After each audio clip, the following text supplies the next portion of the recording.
Assalamualaikum warahmatullahi wabarakatuh. Sahabat-sahabat KPMI, member KPMI, juga masyarakat luas, kita ketemu kembali di podcast Good Talk. Good Talk, kita hanya membicarakan hal-hal yang baik dan demi kebaikan, insya Allah. Ya, apa kabar nih semua hari ini? Hari ini adalah hari yang spesial. Kita ada di Muslim Life Festival dan Jakarta Halal Expo and Conference 2024. Ini lihat backgroundnya. Background kita hari ini adalah suasana Muslim Life Festival hari ketiga, hari Ahad, tanggal 1 September tahun 2024. Kebetulan di latar sana tuh lihat sedang ada kajian Ustadz Nuzul Zikri.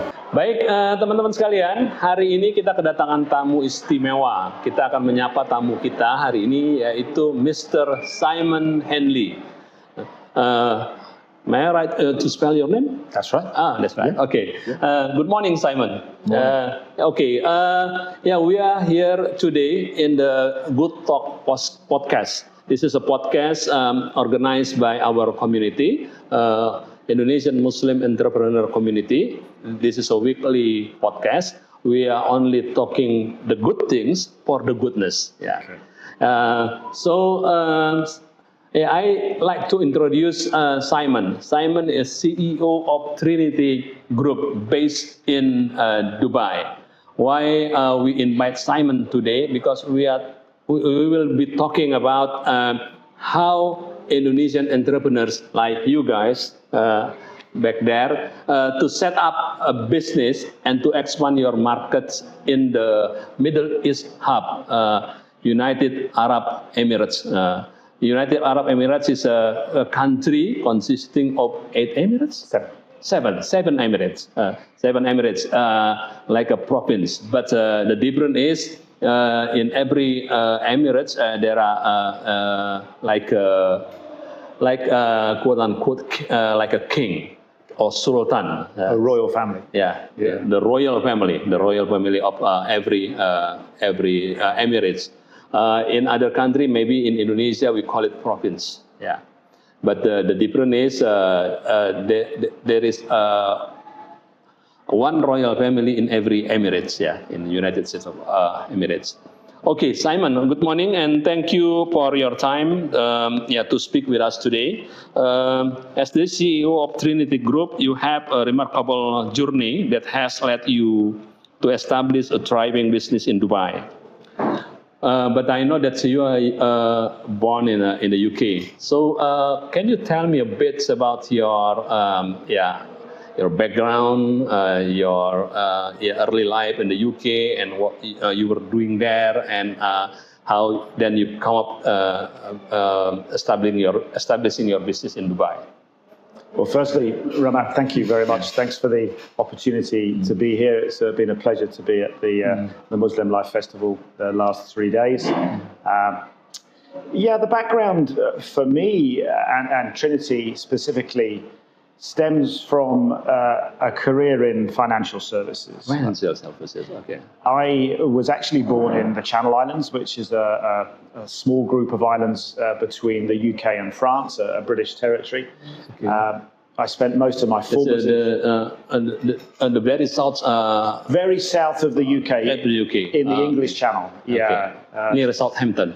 Correct. Okay. Correct. In fact, I live 15 miles from Southampton. That's my home. So, Jersey in itself is probably one of the leading offshore centres globally. My formative years were spent there before I moved to the Far East and actually spent 9 or 10 years working in Hong Kong and from there traveling throughout Southeast Asia. So I had spent some time in Indonesia 30 years ago and Malaysia and Thailand, marketing the services that we were providing at that time for that particular financial services. That's early 90s, yeah? That's the early 90s until the end of the 90s. I lived in Hong Kong after the handover, after Hong Kong went back to the Chinese rule.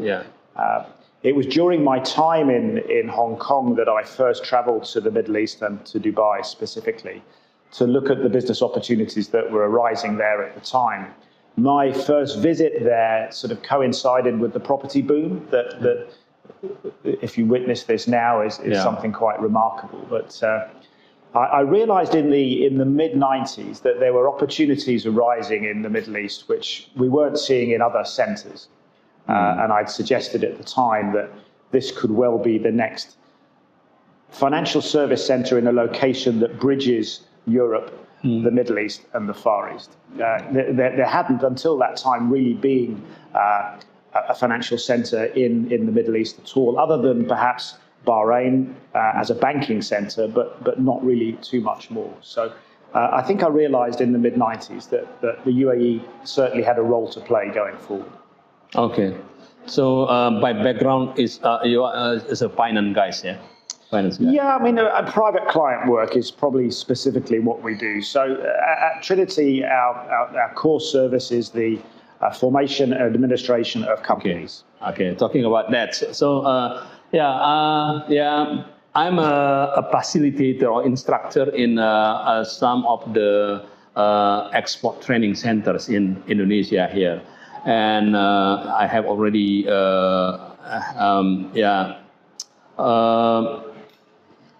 I'm not talking about, I'm teaching students, no. I'm just sharing my knowledge and my experience to, I think, 1,000 of people now. And some of them talk to me that they want to establish their business in the Middle East, expand their market. But we don't know how to do that. And who will help them or assist them for setting up their business in Dubai. That's why when we met a couple of months ago and then talking about how we can collaborate and have a synergy in this, I'm thinking about those people who have already asked me to find a way how to establish their business in Dubai. Can you tell me about it? Sure. I mean, like you, we see ourselves as facilitators to a certain extent. We're consultants, and we assist entrepreneurs, like many of the hundreds that you've got exhibiting here today and this weekend. We like to provide pragmatic solutions for entrepreneurs such as these to enter a foreign market. We believe in the UAE that it's a significant opportunity to access one of the most vibrant markets in the world today. Our job, though, is to walk people through a process whereby they can confidently assess their needs in a brand new location. It's not easy when you're a young entrepreneur and you're looking to do something for the first time in a foreign market. You do need help, and we see ourselves as an organization that can walk someone through that quite difficult process at the outset. So from the formation of a company through to the opening of bank accounts, through to visas, if indeed they want to work or live in Dubai, and also through the administration process. So a lot of the people that you have here today have product that they want to sell. A lot of people will say to me, well, why do I need a company to do that? Without a company, you're largely at the mercy of the distributorship network that you're going to work with. So if you want to work with distributors, that's fine, but you lose a certain element of control in doing that. Now, we can introduce people to distributors, but it doesn't really achieve what they're trying to set out to do, which is to establish a foothold in a marketplace. And to do that, you need a presence. And a presence is often certified by having a company in place. So that's our primary role, is to help people through that process to the extent that they need our help. I mean, some people will already have connections on the ground, but most don't. And most need a hand in walking through that. Okay. Can you tell me about a bit about the process for a new company wish to set up an office there, maybe in the pre-zone area or in the also of Dubai, or maybe in Deira area? Sure. There are how can they start the process? Well, it's interesting you say free zone. Free zone is probably the most common form of company incorporation in the UAE today. There are over 40 of them, a sort of bewildering choice of jurisdictions to set up in. As I said yesterday during my presentation to everyone here, to be fair, most of the free zones offer quite a similar service. So 5 or 6 stand out, and they're quite specific to the business that the client wants to be in. That said, we still need to have a clear understanding of what the client is trying to do. So a clear business plan is the first thing that should be presented. The UAE is a very license-driven country as far as trading is concerned, activities are concerned. So we need to match the activity of the business to the trade licenses that are available to select. Once we've done that, we would look to establish name approval. We need to seek approval for the name the client wants to register. Once that's done, which is a process over 1 or 2 days, once that name approval is processed, we can begin the incorporation process. So relatively straightforward. Everything will be set out in advance so the client has a clear picture of what is going to be happening over the coming days and weeks. We normally look to complete that process in 7 to 10 working days. Oh, okay. Quite short. Very Quite short. Time. Yeah. Assuming that there is someone here, from a textile industry, want to set up their office and also have a space for showing their products, as well as a small space to store their products there, a warehouse. How they can start with you? So the specific need needs to be identified in advance. So using your example, if a client is looking for office space and warehouse space, we would look to go to a particular free zone that provides those types of facilities. Okay. A lot of the clients we deal with might only need a very small flexi-desk style operation. Okay, like a virtual office? Exactly, exactly. Like a virtual office. In the case you're mentioning, they're looking for something more substantial. They're looking to import product, which they will need to keep on the ground and distribute either through a network or by using their own staff to do so. All of that would need to be set out in advance so we can provide a clear picture of, 1, the place where the company should be set up, and 2, identify the appropriate either warehouse space or office space that's required. And each and every element to that process will add cost to the setup. And we'll identify that in advance as far as possible. Okay, that's for someone who wants to set up office and also warehouse there, and also like a showcase place, showing their product. What about if they only want like a virtual address and also bank account, because they are doing like e-commerce business? They have an account in Amazon, United Arab Emirates, and then put their products there in their stores online. And but to set up the Amazon store in UAE, I understand that they should have like a local address as well as a local bank account, and also like a virtual office that they can use on regular basis, maybe to meet the clients, to talk about the business deal, something like that. How can you help them? All of the free zones offer some form of flexi-desk or virtual office facility at the time of incorporation. It's a package they provide and which can be clearly identified to the client from the outset. You're right about bank accounts. You will need to establish a bank account for that purpose. I touched on this yesterday. Bank accounts in the UAE require that the signatories of those accounts be resident of the UAE. So that would require the client or his staff to seek a UAE residency permit. Straightforward process, but that individual will need to visit Dubai for that process to happen. It's a basic medical test. normally just a blood test, that's all that's required. That takes normally 3 or 4 hours. The results come through extremely quickly. Once that has been approved, then the process for residency can begin. And that in itself is a 3 or 4 day process. We normally tell clients to prepare for a working week in the UAE to achieve residency. Okay. And then at the end of that time, they're free to leave and the residency will be processed in their absence. What do you mean by residency, and what kind of residencies available in Dubai at the moment? This would be a UAE residency, the result of which would be a UAE residency card. It doesn't require full-time residency in the UAE. At the moment, it's a requirement that the individual travel to Dubai once a year. Twice a year, I beg your pardon.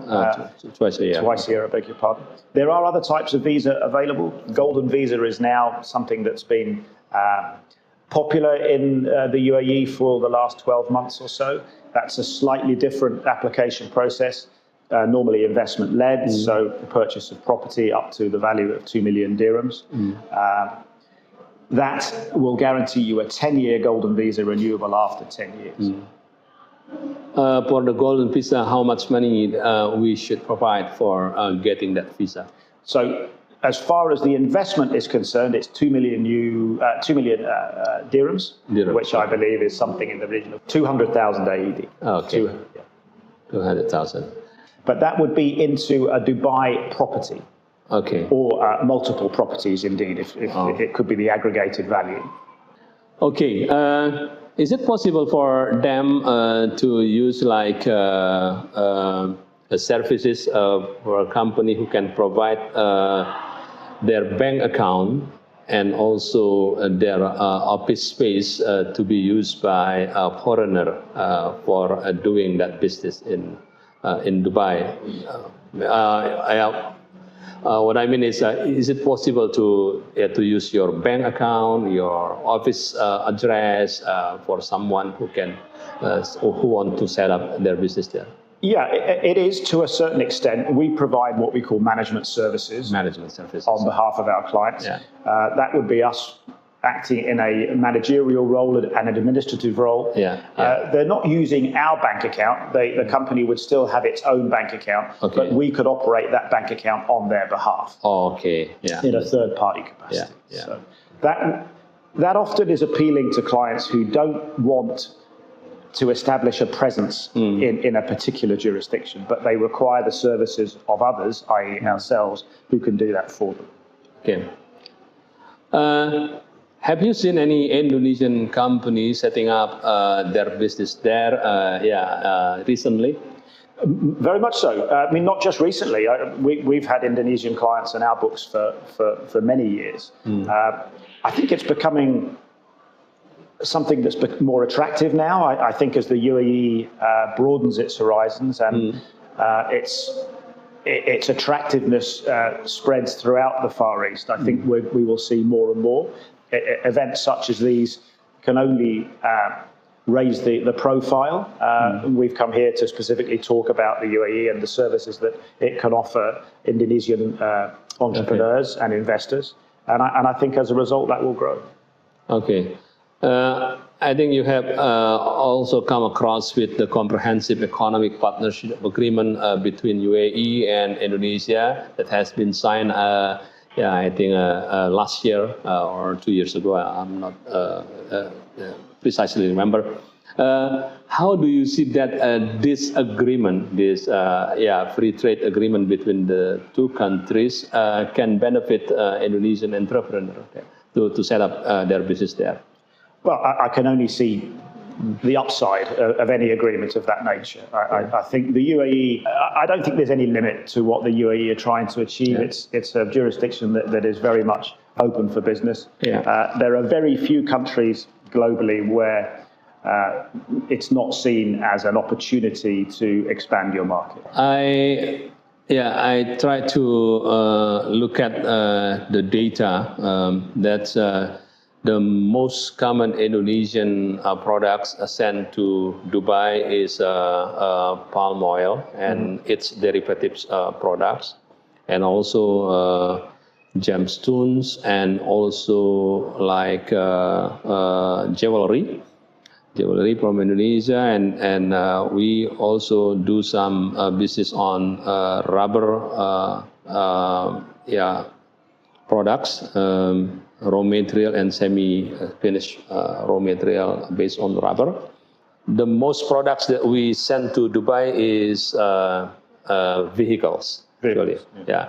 Toyota that produce here in Indonesia. Yeah. Like Fortuner and also Innova. Yeah. What kind of other products do you see potentially sent from Indonesia to Dubai? I think food products will be interesting in the years ahead. Okay. It was interesting listening to some colleagues on stage yesterday talking about halal certification and how that sector of this economy, of the Indonesian economy, is growing substantially. And I see that area, particularly with the UAE as a host for that, has been an area of significant growth in the years ahead.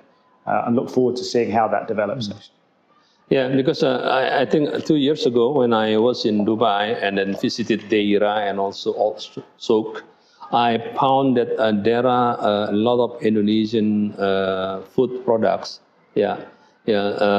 Showcased in several stores there. Yeah. But I talked to the store attendant that the products not from Indonesia, from Vietnam, from Singapore, and from Thailand. Although I know that's Indonesian products. Yeah. Indonesian products. That's why I think if we can export that products directly to Dubai, not included the second man or it may be better for us. And I just want to know how can I help our members here who have that kind of products to export their product to Dubai, because Dubai not only serving the country but also as a hub to the North Africa and also to Europe and to South Asia. Yeah. Well, I think that's how we view the UAE. It's a bridge to other markets as well as a direct entry route into the UAE and to the wider GCC. Because let's not forget that on our immediate doorstep in the UAE we have Kuwait, Saudi, Oman. There are numerous opportunities for investors and entrepreneurs entering the UAE market to use that as a base for further expansion into other areas. And you're right. In the UAE, we're only 6 hours from Europe. It's what the airline Emirates has achieved, I think, in the last 20 years is nothing short of remarkable. Yeah. I was looking at some data today, and I've read only recently that we are now at the hub of the most visited city in the world. Yeah. There is no city that attracts the footfall that Dubai now has. And I think that's primarily down to what the airline has achieved. I think the intention always was that every single passenger at one stage should set foot in Dubai, even if only initially was in transit. But now they're looking for people to stay 1 or 2 days more before they jump on their next plane to go to their next destination. So I don't think anyone could argue that as a result of that type of thought process, we are working in a city that is undoubtedly the busiest as far as commerce is concerned in the world. And I think it's just a question of how we position ourselves to assist people to enter that market. Yeah. Can you tell us a bit about taxes there? What kind of taxes that we should adhere of when we are setting up our business in Dubai? Taxes you should prepare for. I mean, for us, it's quite interesting because for many years and up until only last year, there were no corporate taxes in the UAE. We've had VAT for a number of years, 5% only, but that's a goods and services tax. It's something that everyone accepts globally is a tax that is unavoidable. But corporate tax didn't exist in the UAE until only this year it became on our statute books in 24. So, but we're dealing with a corporate rate of only 9%, which globally is very low. And at this stage, we are telling every client that registered as a company in the UAE, be prepared for corporate tax, because whilst it may not be something that every company falls subject to, a lot of companies will. And it's a clear intention of the authorities, I think, in the UAE, that every company that has a presence in Dubai should at least register for corporate tax. We set up a consultancy 12 months ago, a little bit more, to study the impact of corporate taxation and what it would mean to each and individual client. So we now do these impact assessment studies. A client will come to us, let's say from Indonesia, they have a project, this is what they want to achieve. We're able to give them an early indication of the likelihood of that business being subject to tax in the UAE. And if it is, well then prepare for it. But at least at this stage, you're dealing with a rate of only 9%, which is, believe me, on a global scale is extremely competitive. How long that will last for remains to be seen. Okay. About the company formation, is it possible for a foreigner to have a 100% ownership? It is indeed, at all levels actually, at all levels of incorporation in the UAE, be it mainland free zone or offshore company, 100% ownership is now confirmed, has been for a number of years. It wasn't always the case. Yeah. Mainland companies in the UAE often required a 51-49 ownership split, so 51% of the local resident of the UAE and 49 to the client. That no longer exists. That particular system, whilst it worked largely for most people, it was a disincentive for some to invest in that region. Yeah. That complication doesn't exist anymore. So each and every client can be relaxed that 100% ownership is guaranteed. Okay. So for our audience members who are inspired by this conversation and want to set up their business to Dubai, what should they do? Yeah. First and foremost, they need to make contact with a service provider on the ground. Okay. Well, your service provider that can be contacted here in Indonesia? Well, I would 100% recommend that Rachmat is our point of contact here. Our intention as a result of this visit and the next few days is to establish some formal arrangement whereby we can use experts such as yourselves locally to answer some basic questions, to provide some advice before that inquiry is filtered through to my office and to me personally in Dubai, and we will then revert with a full proposal. Okay. Ya, sahabat KPMI yang kami hormati, kita sudah berada di ujung akhir pembicaraan kita dengan Simon Henley tentang how to setting up our business in Dubai. Jadi buat teman-teman, for you who wants to know more about how to setting up the business, you can contact the KPMI Secretariat. Trinity Group sekarang sedang menjalin kesepakatan bersama dengan KPMI untuk membantu anggota KPMI maupun masyarakat luas di Indonesia untuk mengembangkan bisnisnya di pasar Dubai. Jadi layanan-layanan yang akan diberikan adalah, pertama adalah company formation, yang kedua adalah mengurus visa services, kemudian juga mengurus yang berkaitan dengan perbankan, membuat bank account dan lain sebagainya, dan juga nanti ketika usaha sudah berjalan mengurus tax dan accounting. Yeah, so thank you, Simon, for your visit to Indonesia. We hope that this visit is only the beginning, because we believe that we can do a lot more to develop our business relationship, and to help people from Indonesia expanding their business in Dubai and also in the area surrounding Dubai, where Dubai is the hub. Again, thank you, and then yeah, we'll keep in touch. Yeah, Assalamualaikum warahmatullahi wabarakatuh.